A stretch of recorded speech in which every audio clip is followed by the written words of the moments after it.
Hi there, welcome to Fantasy Hub. I'm Mia, your storyteller. Today's story is filled with heartache, discovery, and a twist you won't see coming. So let's begin. You want to know how I fell in love with my mail carrier? Let me tell you, it wasn't planned. Nothing about love ever is, I suppose. That this story, our story, it started with the most ridiculous thing, my complete inability to write a simple thank you note. I'm Danielle, by the way. I write poetry for a living, which sounds glamorous until you realize it means I live in sweatpants and survive on instant coffee and the occasional freelance gig. 3 years ago, I was nobody special, just another struggling artist in a cramped apartment on Maple Street, watching my dreams collect dust while rejection letters piled up like autumn leaves. But hope was different from the moment I first saw her. It was a Tuesday in October, the kind of morning where the air bites your cheeks and makes everything feel sharper, more alive. I was having my usual existential crisis over a blank page when I heard this sound, humming, off-key, completely unself-conscious humming drifting through my open window. I looked up from my laptop and there she was, tall, broad-shouldered, wearing that crisp postal uniform like it was tailored. Just for her. Her dark hair was pulled back in a practical ponytail, and she had this concentrated expression as she sorted through mail, lips moving slightly as she hummed some unrecognizable tune. I watched her for longer than was probably appropriate, mesmerized by the efficiency of her movements, the way she handled each piece of mail like it mattered, like someone's electric bill deserved the same care as a love letter. When she finally looked up and caught me staring, she didn't look away. She smiled, this slow, curious smile that made my stomach flip in ways I hadn't felt since high school. "Morning," she called out, her voice carrying that perfect balance of friendliness and professional distance. "Good morning," I managed, suddenly very aware that I was still in my pajamas at 10 a.m., hair probably looking like I'd been electrocuted. She handed me my mail, the usual collection of bills and catalogs, but her fingers brushed mine for just a moment longer than necessary. "Have a good day, Danielle." She knew my name. Of course she knew my name. It was on every piece of mail she delivered. But hearing it in her voice, warm and slightly husky, made it sound like something precious. "You too, ... I realized I didn't know her name, and the moment stretched awkwardly. "Hope," she said, already walking toward the next mailbox. "Hope Martinez. Hope Martinez." I watched her disappear around the corner, and something clicked into place inside my chest, like a key turning in a lock I didn't even know existed. That night, I tried to write her a thank you note. Something simple, normal. "Dear Hope, thanks for always being so pleasant when delivering my mail." But every attempt felt hollow, inadequate. How do you thank someone for making the mundane feel magical? For humming off-key in a way that sounds better than any symphony? By 2 a.m., I'd filled my trash can with crumpled attempts and had something entirely different on my desk.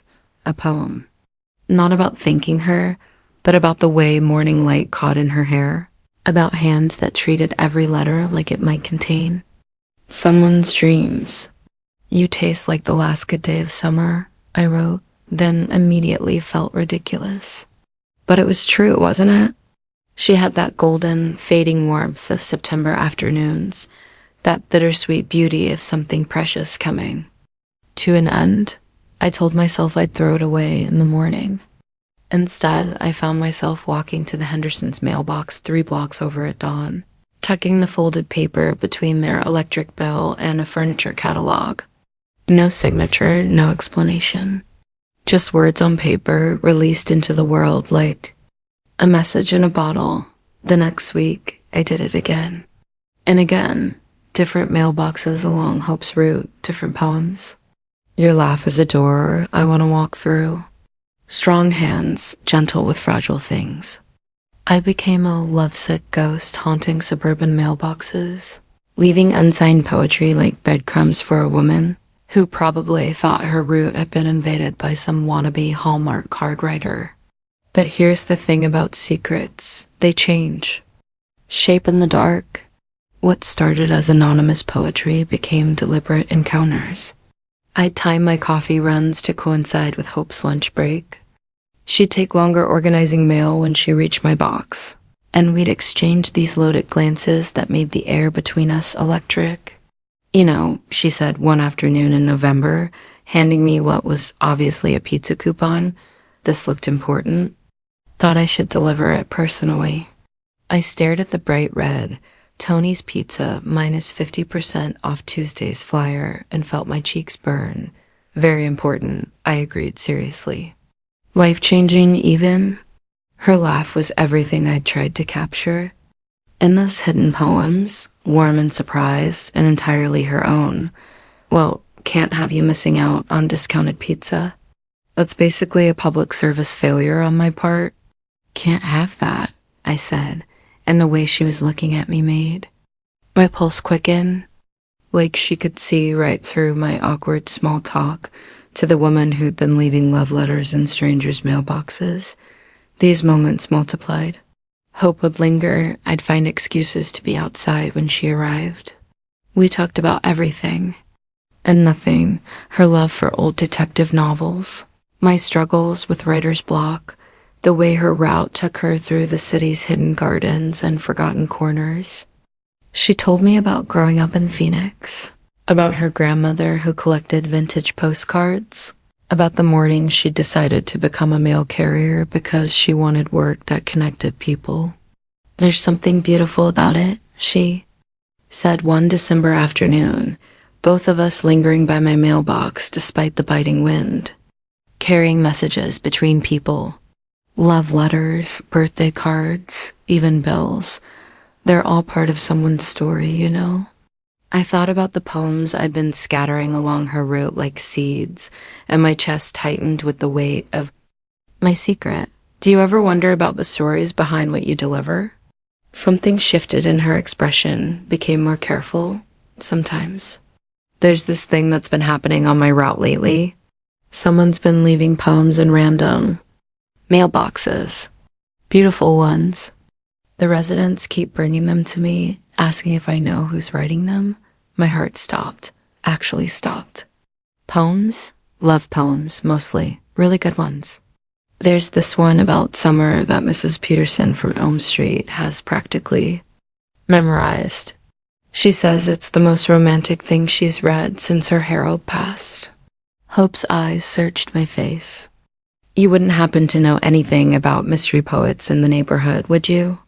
The moment stretched between us like a held breath.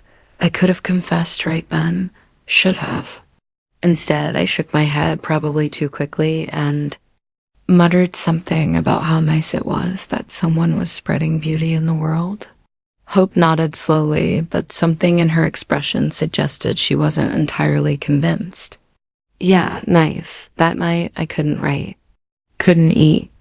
Couldn't do anything but pace my apartment, replaying the careful way Hope had watched me, the disappointment I'd imagined in her voice when I'd lied to her face. I was falling in love with someone while hiding the very thing that might make her fall in love with me back. But secrets, as I was about to learn, have a way of refusing to stay buried. It started with my best friend Marcus, a well-meaning disaster of a human being, who works in social media marketing and has never met a moment he couldn't make more dramatic. I'd shown him one of the poems during a particular line-soaked evening of self-pity, and he declared it absolutely brilliant and criminal that no one knows you wrote this. I should have seen it coming. I should have known that Marcus, in his infinite wisdom, would decide the world needed to discover my genius. Immediately, I woke up to 17 missed calls and a text that simply said, "Check Twitter, I'm sorry. Also, you're famous." The poem, my poem, about tasting like the last good day of summer, was everywhere. Hashtag mystery poet was trending. The post had been shared thousands of times, commented on by celebrities, analyzed by literature professors. And in the center of it all was my carefully anonymous verse, now attached to my name, and Marcus's breathless explanation of how his brilliant friend Danielle had been secretly leaving poetry gifts around the city. By noon, I had interview requests from 3 different magazines and a missed call from someone claiming to represent a major publishing house. By evening, the story had grown legs and started running in directions I couldn't control. That's when Sophie Blake entered the picture. Sophie Blake, pop princess, 22 years old, blonde hair and a voice like honey over glass, somehow decided that my poem was about her. Not in some general, this could apply to anyone way, but specifically, personally about her. She tweeted a photo of herself at what looked like a recording studio, with my poem's words overlaid in elegant script. When someone captures your essence so perfectly, hashtag mystery poet, hashtag muse, hashtag so blessed already. Within hours, the story had shifted. I wasn't just a mystery poet anymore. I was Sophie Blake's mystery poet. Entertainment Tonight ran a segment speculating about our secret romance. TMZ camping outside my apartment building, shouting questions about whether I'd written other songs for Sophie, whether we were officially dating, whether this was all a publicity stunt for her upcoming album. The worst part wasn't the invasion of privacy or the complete fabrication of a relationship that had never existed. The worst part was Hope's face when she delivered my mail the next morning, surrounded by photographers and reporters who immediately descended on her like she might have insider information about my love life with a pop star. No comment, she said quietly when they asked if she'd noticed anything unusual about my behavior lately. I just deliver the mail. But when she handed me my letters, bills and more interview requests and what looked like fan mail, her expression was carefully blank, professional, like we'd never talked about detective novels or her grandmother's postcards or the way morning light fell across her route. Hope, I started, but she was already walking away, cameras following her like she was part of some elaborate celebrity drama instead of just a woman trying to do her job. That night, I couldn't sleep. Every time I closed my eyes, I saw Hope's shuttered expression, the way she'd retreated behind professional politeness. I thought about all those poems I'd written, scattered along her route like love letters she'd never known were meant for her. And now the whole world thought they were about Sophie Blake, a woman I'd never even met. By 3 a.m., I was pacing my apartment in pajama pants and an oversized sweater, composing angry tweets I'd never send and imaginary conversations where I explained everything perfectly and Hope forgave me immediately. That's when I heard the knock, soft, hesitant, like someone who wasn't sure they should be there. I opened the door to find Hope standing in my hallway, still in her postal uniform but rumpled, like she'd been sitting in her car for hours, working up the nerve to come upstairs. She was holding a crumpled tabloid with Sophie Blake's face on the cover and the headline, Poet's Secret Affair with Pop Princess. "Tell me it's not true," she said quietly, and there was something dangerous in the stillness of her voice. I looked at her standing there, this woman I'd been falling in love with for months, who'd been unknowingly collecting my love letters from strangers' mailboxes, and I started laughing. Not cute, romantic laughter. Full body, slightly hysterical laughter that made my eyes water and my ribs ached. Danielle. Her voice was sharper now, hurt mixing with anger. I'm serious. I've never even met Sophie Blake. I managed between gasps. I couldn't pick her out of a lineup if my life depended on it. Hope stared at me like she was trying to solve a puzzle with half the pieces missing. But the poems are about you, I interrupted, the laughter dying as quickly as is. It had come. They've always been about you. Every single one. The silence that followed felt like standing at the edge of a cliff.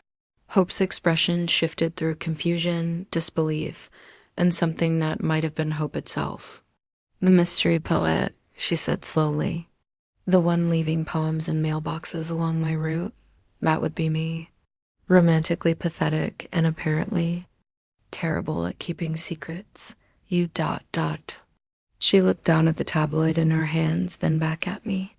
You wrote, "You taste like the last good day of summer" about me, among others. Many others. I may have been slightly obsessed with your morning humming routine. Something shifted in her posture, tension bleeding out of her shoulders. My humming is terrible. It's perfect, I said, and meant it completely. She stepped close, enough that I could smell her perfume, something warm and woodsy that made me think of hidden gardens and secret letters. "Show me," she said. "Show you what? The other poems?" "The ones you wrote about me." I led her inside, hyper-aware of every step, every breath. My apartment was chaos, notebooks scattered across surfaces, loose papers everywhere, the detritus of a creative life lived without much organization. But hope moved through it like she belonged there, pausing to read fragments I'd left lying around, touching the spine of a poetry collection I'd been using for inspiration. I pulled out the notebook where I kept the good stuff, the poems too personal for mailboxes, too raw for strangers to find between their electric bills. My hands shook slightly as I handed it to her. Hope read in silence, her expression growing more intense with each page. I watched her face change as she read about strong hands and off-key humming, about the way she treated each piece of mail like it contained someone's dreams, about falling in love with a woman who connected people for a living, who carried stories between strangers, who made the ordinary feel magical just by being herself. "This one," she said, pointing to a poem I'd written after a particularly cold morning when she'd worn gloves that made her hands look smaller, more delicate. About winter making everything precious because it's temporary. You were wearing those blue gloves with the snowflake pattern. Very professional, but also somehow charming. I bought those gloves specifically because they were cheerful, Hope admitted. My supervisor said our uniforms were too serious, that we should try to brighten people's days. Mission accomplished. She looked up from the notebook, and the space between us felt charged with possibility. "Why didn't you just give them to me directly?" It was a fair question. A reasonable question. And the answer was complicated and embarrassing and entirely too revealing. Because what if you didn't feel the same way? What if I was just projecting onto our morning conversations? At least this way, if you weren't interested, I could pretend the poems were just general appreciation for mail carriers everywhere. General appreciation for mail carriers everywhere, Hope repeated, and I could hear the smile in her voice even before I saw it on her lips. It seemed logical at the time. "Danielle." She closed the notebook and set it aside, then stepped close enough that I had to tilt my head back to meet her eyes. "I kept every single poem." "What?" "Every poem that got turned into me. Mrs. Peterson, the Hendersons, the Johnsons on Oak Street. They all brought them to me thinking I might know who was writing them. I kept them all in a folder in my truck. I read them during my lunch breaks. My heart was doing something acrobatic in my chest. Why? Because they were beautiful. Because whoever was writing them understood something about love that most people miss. And because she paused, her cheeks flushing slightly, because I kept hoping they might be about me. That's when I kissed her, or maybe she kissed me. The details get blurry when your entire world shifts on its axis. All I know is that suddenly her hands were in my hair and mine were fisted in her postal shirt, and she tasted like coffee and possibility and everything I've been trying to capture in poetry for months. We kissed against my front door still, open to the hallway where anyone could see. We kissed our way to the kitchen, bumping into furniture and laughing against each other's lips. Poems scattered to the floor around us, all those careful words made unnecessary by the perfect grammar of her mouth on mine, her hands learning the shape of my waist. "Hope," I whispered against her neck, and she made this soft sound that went straight through me. "I've been thinking about this," she admitted, her fingers working at the buttons of my pajama shirt, "for weeks. Every morning when I delivered your mail, I'd imagine what it would be like to stay, to come inside, to see what your apartment looked like, what you looked like when you weren't trying to seem casually interested in pizza coupons. And it's better than I imagined. We didn't make it to the bedroom until much later. First, there was the kitchen counter, poems fluttering around us like blessings. Then the couch, where Hope's postal badge clattered to the floor, and she laughed at my determination to get her out of that perfectly pressed uniform. Finally, my bedroom, where we learned each other's bodies with the same careful attention Hope paid to sorting mail, the same reverence I brought to finding exactly the right words. Later, as dawn light filtered through my curtains and Hope lay, curled against my side, her hair tickling my shoulder, I thought this might be the perfect ending to our story. The moment where everything fell into place and love conquered all obstacles. I should have known it wouldn't be that simple. I woke up to the sound of shouting. Not angry shouting, excited shouting, the kind that comes with camera flashes, and competing voices all trying to ask questions at once. Hope was already awake, sitting on the edge of my bed with her phone in her hand, an expression I couldn't read. "What's wrong?" I asked, instantly alert. She held up her phone without saying anything. The screen showed a tweet from Sophie Blake, posted just 20 minutes ago, a photo of herself looking ethereally beautiful in what appeared to be a recording studio, with the caption, "Some mornings you wake up knowing you're exactly where you're meant to be. My mystery poet knows exactly what I mean. Hashtag blessed, hashtag mystery poet, hashtag love is in the air." "She's still claiming you wrote those poems about her," Hope said quietly. "Hope, I told you, I know what you told me." Her voice was careful, controlled. "But this morning, she's going to be on Good Morning America talking about your secret romance. And there are reporters outside your building right now asking if I'm the other woman in your love triangle with a pop star." I could hear them now, voices carrying up from the street. Someone was asking building residents if they'd seen unusual activity in my apartment lately. Someone else was speculating loudly about whether the mail carrier angle was connected to the mystery poet story. "This is insane," I said, reaching for Hope's hand. "You know, this is insane, right?" She pulled away gently, already reaching for her clothes. "I know it doesn't matter what I know. What matters is that this story has taken on a life of its own, and I have a job to protect. I can't have photographers following me on my route, asking my customers about your love life. So what are you saying?" Hope finished buttoning her shirt before answering, and when she looked at me, her expression was heartbreakingly kind, but absolutely final. "I'm saying maybe we should let this cool down before we figure out what we're doing." She left before I could argue, before I could explain that cooling down wasn't an option when every major entertainment outlet in the country was speculating about my fictional relationship with Sophie Blake. I watched from my window as she walked past the cluster of reporters, politely declining to comment, maintaining her professional composure while camera flashes followed her to her postal truck. That morning, Sophie Blake appeared on Good Morning America wearing a flowing white dress and a mysterious smile. When Robin Roberts asked about the mystery poet, Sophie's eyes literally twinkled. "Oh, you know how it is," she said with practiced casualness. "Some connections are too special to put into words. Danielle writes such sweet things, such personal things."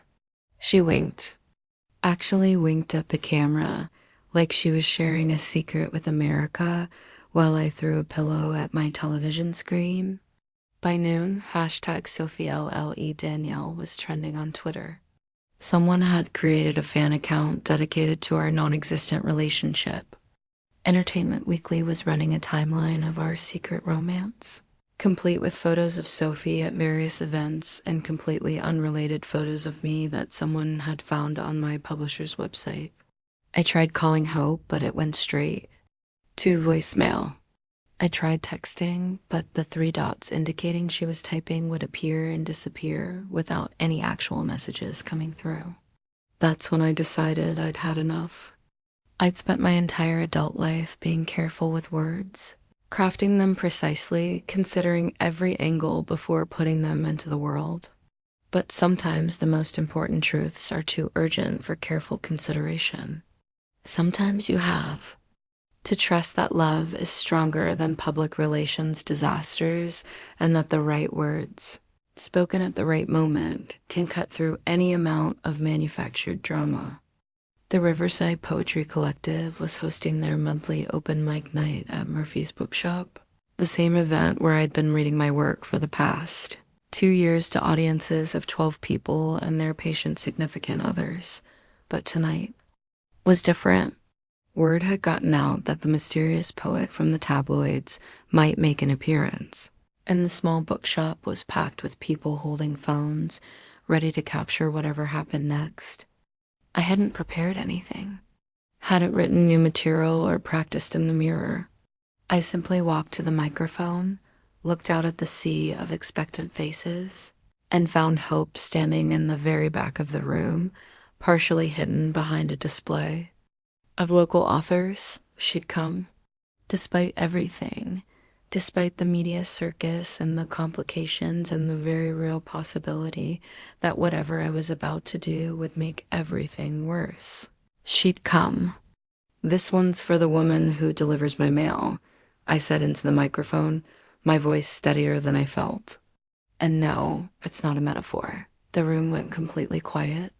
Phone cameras rose like flowers turning toward sunlight, and I began to speak the truth I should have told months ago.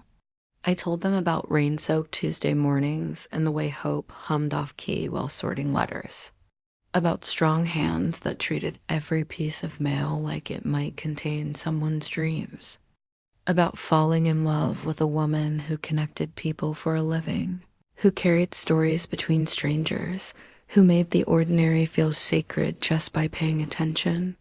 She has this way of saying good morning that makes you believe in new beginnings, I said, looking directly at Hope, even though I couldn't see her expression clearly from the stage. And when she laughs, it sounds like coming home to a place you didn't know you've been looking for. The poem I recited wasn't one I'd written before. It was happening in real time, pulled from the deepest place in my chest where love lives when it's too big for regular words. I told them about the morning I'd watched Hope rescue a cat from Mrs. Henderson's tree, still in her postal uniform, apologizing to the cat for being late with the mail, about the day she'd stayed an extra 10 minutes to help elderly Mr. Kim understand a complicated insurance letter, reading it aloud in her patient, careful voice. "She hums in my shower now," I said, and several people in the audience gasped. Off-key and unself-conscious and absolutely perfect. And if you want to write tabloid stories about that, go ahead. But know that every poem I've ever written that meant anything was about the woman standing in the back of this room who probably wishes she were anywhere else right now. I looked directly at Hope, whose hand was pressed to her mouth, tears streaming down her cheeks. The woman who taught me that love letters aren't just words on paper, they're every small kindness we carry between us. Every morning greeting, every careful delivery, every moment we choose to see beauty in the ordinary work of caring for each other. The applause was thunderous, but I barely heard it. I was already walking through the crowd, people reaching out to touch my arms and shoulders, phones following my movement as I made my way to the back of the room where Hope was waiting. That was either the most romantic thing I've ever heard, or the most public breakup in poetry history, she said when I reached her, but she was smiling through her tears. "Which do you think it was?" Instead of answering, she kissed me. Right there in Murphy's bookshop, surrounded by strangers and smartphone cameras and the wreckage of every careful boundary we'd tried to maintain. She kissed me like I just handed her the world, like every word I'd spoken had been a love letter addressed specifically to her heart. The crowd erupted. Camera flashes went off like fireworks. Someone started chanting, "True love. True love." And others joined in until the whole bookshop sounded like the most enthusiastic poetry audience in history. When we finally broke apart, breathless and laughing, Hope kept her forehead pressed against mine. "You know, this means Sophie Blake's publicist is probably having a heart attack right now," she murmured. "Good," I said. "Maybe now she'll find her own mystery poet to harass." As it turned out, Sophie Blake's team released a statement the next morning clarifying that there had been a misunderstanding and that Sophie was so happy for Danielle and Hope's beautiful love story. The statement was clearly written by lawyers trying to avoid a lawsuit, but it effectively ended the manufactured romance that had never existed in the first place. The real story, our story, was just beginning. Within a week, I had 3 different publishing offers for a collection of poetry inspired by our relationship. Hope was featured in a viral TikTok video where she delivered mail while various people read my poems in voiceover, turning her daily route into accidental performance art. We were invited to appear on morning shows. Not as a scandal, but as a love story that had somehow captured the internet's attention in the best possible way. But more importantly, Hope started leaving her own notes in my mailbox. Little observations about her day, sketches of interesting houses on her route, pressed flowers she'd found in particularly beautiful gardens. "You're not the only one who can write love letters," she told me one morning, handing me an envelope that contained a detailed description of the way sunrise looked from her postal truck, written in her careful handwriting. "Are you trying to make me cry at 8 a.m.? I asked after reading her note about the elderly woman on Pine Street who always left cookies for the mail carrier, and how Hope had started leaving extra stamps so the woman could write more letters to her grandchildren. "Maybe," Hope said, kissing my temple before heading back to her truck. "Is it working?" It was working. Everything was working. 6 months later, when I read from my new collection, delivered love letters to a mail carrier at bookstores across the country, Hope would often join me, reading her own pieces about the view from inside a postal truck, about the intimate act of carrying people's communications, about falling in love with a poet who hid her feelings in other people's mailboxes. The thing about love letters, Hope would tell audiences, is that they're only as good as the person willing to deliver them. 1 year after that first poetry reading at Murphy's bookshop, we held our commitment ceremony in the bookstore's courtyard. Instead of traditional programs, we gave guests actual letters, our SVPs they'd sent us, thank you notes we'd written back, the correspondence that had built the foundation of our community along with our relationship. My final reading was a poem called Delivery Confirmed, about the moment you realize that love isn't something that happens to you, but something you choose to participate in. Day after day, like a mail route you never get tired of walking.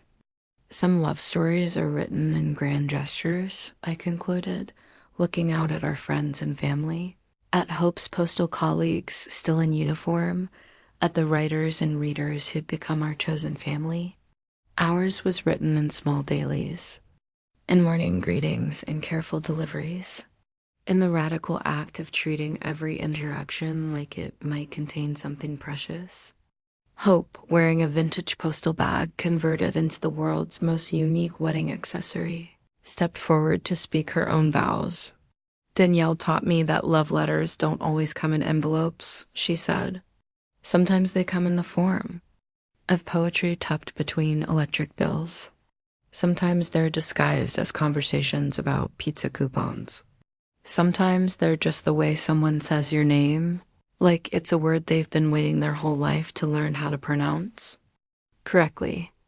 After the ceremony, after the dancing and the toasts and the gentle teasing from Marcus, who had been forgiven for the Twitter incident but would never live it down, Hope and I walked the route that had started everything.